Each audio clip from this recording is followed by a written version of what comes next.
Hello, everyone. I hope all of you are safe and well. This is Shreya Rishikesh, an aspiring counseling psychologist. Welcome to Learn Counseling Online. In my today's video, I would be speaking about Rational Emotive Behavior Therapy.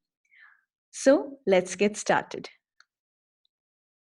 Okay, so Rational Emotive Behavior Therapy, or in short form REBT, is a type of cognitive behavioral therapy, and it was introduced by Albert Ellis. Now, this type of therapy focuses on two things. One, identifying irrational beliefs and negative thought patterns of a person, and two, replacing those irrational beliefs and negative thought patterns with those that are more positive and realistic in nature. Okay? ABC model. Now, ABC model is one of the major component of the REBT. A stands for activating event, B stands for belief, and C stands for consequence. Now, activating event can be any event or situation that has occurred in your life which has caused some amount of distress in you. That is activating event. B is the belief. That is the way you interpret or the way you make conclusions about a specific event. That is what which comes under belief. And third is consequence. Consequence is nothing but your emotional response towards the event that has occurred in your life. Okay, it's the emotional response towards the event or the belief that you are carrying within you. So that is what ABC model is all about.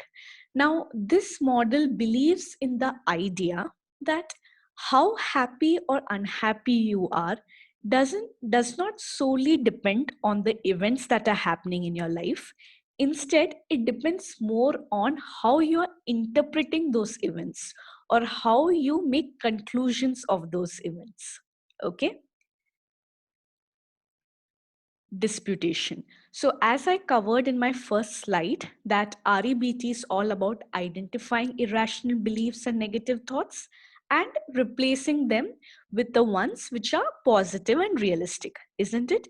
So in order to identify and then challenge those negative thoughts and belief patterns, therapists use a technique called as disputation. So, disputation is all about challenging irrational beliefs. All right. Now, disputation are of two types.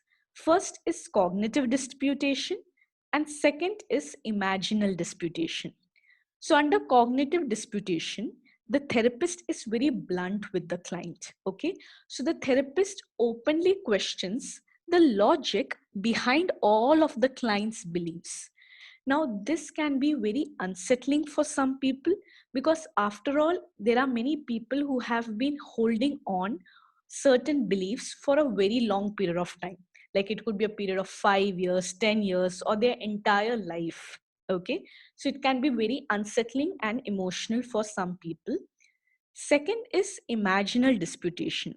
So, as the name suggests, the therapist encourages the client to imagine the situation that has triggered distress within them from different points of view or from different angles.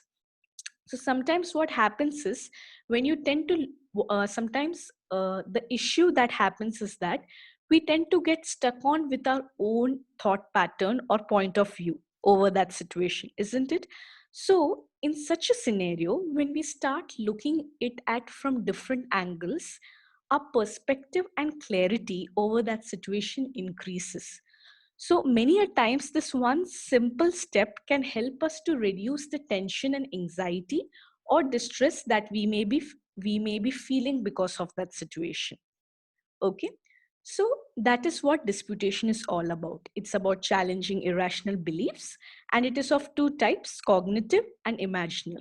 Cognitive, directly questioning the logic behind the beliefs; imaginal, beginning to look at that situation from different points of view. Hmm? Now, So, REBT is not just about identifying and challenging beliefs and negative thought patterns. It also includes techniques which target emotional responses. So, in the ABC model, I had covered one point known as consequence, right? Consequence is all about your emotional response towards the belief that you carry, and that belief is created when a certain situation occurs in your life. So, now how to modify these emotional responses?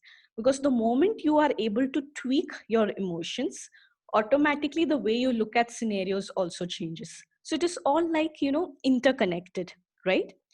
So there are three techniques which target emotional responses through which you can modify and generate more positive emotions in you. First is guided imagery. So it is a very simple technique where a person sits in a comfortable position, okay, gets relaxed, and then begins to imagine a scenery kind of a situation. So it can be a pleasant walk in the beach, or the person can imagine some happy event or scenario that must have just occurred in his or her life. So that is what guided imagery is all about. It is a very useful technique when it comes to managing stress. Okay. Second is journaling. As the name suggests, the person jots down thoughts and feelings in a journal or a diary. Or you can even, jot down your thoughts and feelings even in the notes app of your phone. It doesn't matter. So it is like an emotional catharsis where you let out whatever you're thinking and feeling onto the paper. Okay. So generally, when you do that, what happens is it feels like a big weight has been lifted off your chest. And many a times when you write down your thoughts and feelings, it gives you a better clarity. And most of the times what happens is that just writing down thoughts and your thoughts and feelings gives you a clarity of what you actually need to do. It gives you a solution automatically. Okay, because the clarity automatically comes in. So that is what journaling is all about. And third is meditation. So it is a practice wherein you sit in a comfortable position, you close your eyes, and you begin to focus on your breath. Now, many people have a misconception that in meditation, your mind becomes completely quiet, you don't have any thoughts. So, because of that, if they are still having thoughts, they feel like they are doing something wrong. But that is not true. Your mind can never be quiet. All our minds work in the same way. Thoughts will always be there. But in meditation, what happens is if your thought is beginning to push you towards the past or your present, sorry, towards the past or your future, you can use your breath as an anchor to come back to the present moment. So you begin to look at your thoughts with compassion, not like, okay, this thought has come, now I'll get irritated. No, you just observe it, look at it with compassion, and you will continue to focus on your breath because that is the way through which you can be rooted in the present moment. Okay, so that is what meditation is all about. So these are the techniques which helps us to modify the emotional responses that we carry towards many events of our life. Next, what REBT can help with. Now, these are certain disorders that REBT can help with. And I just want to clarify one thing, and that is that when you call anything as a disorder, okay, the reason why it is called as a disorder, because it is interfering with the day-to-day functioning of a person's life. Okay, and certain disorders interfere with certain important scenarios. Now, when it comes to psychosis, it is a situation wherein a person is not in touch with reality. So, a person experiences delusions, that is, false belief that he has of what is happening around, or false belief of or what he thinks he or she is. Okay. And second is hallucination, that is, hearing or seeing something which is not there around you. That is what psychosis is all about. Second is social anxiety disorder. Now, this kind of a disorder interferes with your social interactions. So, an individual experiences extreme fear. Okay, it is so extreme that they have the fear that people will just judge them or criticize them, so much so that they are not ready to go out and mingle with people. So again, over here, it is interfering with their day-to-day life of social interaction, because after all, if you need in your day-to-day life, you will definitely interact with someone or the other, right? So under social anxiety disorder, that is the issue. Fear of being judged, extreme fear of being judged, criticized, or a fear that if they just go in front of someone, they will some way or the other humiliate or embarrass themselves. That is social anxiety disorder. Third is obsessive compulsive disorder, which is OCD. Now, two things come under this. One is obsessions, and second is compulsion. Okay. Obsession are those unwanted thoughts, okay, which keeps on coming again and again, and you're not able to, push it away. You're not able to, sorry, push it away is not the right word. You're not able to let it go. So it can be the thought of fear of germs. Sometimes it can even be the thought of religion or the thought of hurting someone over and over again. So these are worrisome, anxious thoughts which keeps coming to you again and again, and you're not able to let go of it. Second is compulsion. So obsessions are thoughts, unwanted thoughts. Compulsions are behaviors that you engage in again and again and again and again in order to release your anxiety. So for some people, it could be counting numbers. For some people, it could be washing, cleaning dishes, or placing things in a proper order. Okay. Some people will have the fear of checking whether they have closed their door, or whether the gas stove is off. That can be another fear for some people. So that is what OCD is all about.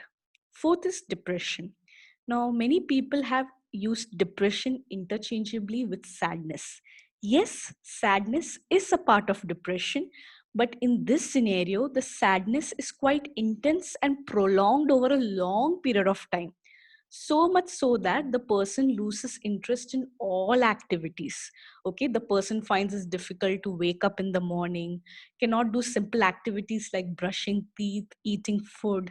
Okay, they don't feel like doing anything. That is what depression is all about. Whereas normal sadness is something which comes and go. You know that it's not interfering with your day-to-day life. You're able to move on, get out from it. Okay. Last is anxiety. Again, it is an intense fear or an irrational fear for something. It again interferes with your day-to-day functioning. So these are the disorders through which, in which REBT can help. So if anyone is going through any one of these disorders, and if they take this kind of a therapeutic treatment, which is REBT, it can be helpful for them to come out of it. All right. So yes, with that, I am done with this week's video. Thank you so much for watching the video. I hope that after listening to the entire content, you got a better idea of what REBT is all about. And I hope that you are able to grasp all the pointers that I have explained in this video. I will be back with a new video very soon. Till then, goodbye and have a nice day.